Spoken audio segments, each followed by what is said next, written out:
Guys ನಮಸ್ತೆ. ಇವತ್ತಿನ topic ಬಂದ್ಬಿಟ್ಟು 4 ಜನ ಏನು ಮಾತಾಡ್ತಾರೆ, ನೀವು ಊಟ ಮಾಡಿದ್ರು ಮಾತಾಡ್ತಾರೆ, ಉಪವಾಸ ಇದ್ದರೂ ಮಾತಾಡ್ತಾರೆ. ಆ 4 ಜನ ಬಗ್ಗೆ ತಿಳ್ಕಿಸ್ಕೊಳ್ಳಿ. ಯಾಕೆಂದರೆ ಅವ್ರದ್ದು ಕೆಲಸ ಬೇರೆಯವ್ರ ಬಗ್ಗೆ ಮಾತಾಡೋದಾಗಿರುತ್ತೆ. ಒಂದು ಸ್ಮಾಲ್ ಸ್ಟೋರಿ ಹೇಳ್ತೀನಿ ಗಾಯ್ಸ್ ಇವು 4 ಜನರ ಬಗ್ಗೆ. ಏನಪ್ಪ ಅಂದರೆ, ಒಂದು ವಿಜಯಪುರ ಜಿಲ್ಲೆ ಅಂತ ಅದೊಂದು ಕೋಚಿಂಗ್ ಸೆಂಟರ್ಗೆ 5 ಜನ ಫ್ರೆಂಡ್ಸ್ ಹೋಗಿರ್ತಾರೆ. ಎಷ್ಟು ಜನ? 5 ಜನ ಹೋಗಿರ್ತಾರೆ. ಕೋಚಿಂಗ್ ಮುಗೀತದ, 2 ವರ್ಷ ಸ್ಟಡಿ ಮಾಡ್ತಾರೆ.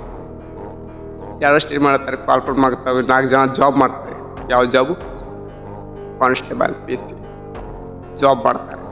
ಆದರೆ ಒಬ್ಬ ವ್ಯಕ್ತಿ ಉಳಿತಾನೆ. ಆವಾಗ ಈ 4 ಜನ ನೌಕರಿ ಮಾಡ್ತಿರ್ತಾರ.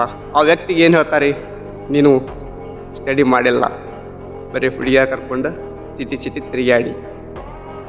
ಈ 4 ಜನ ಮಾತಾಡ್ತಾರೆ.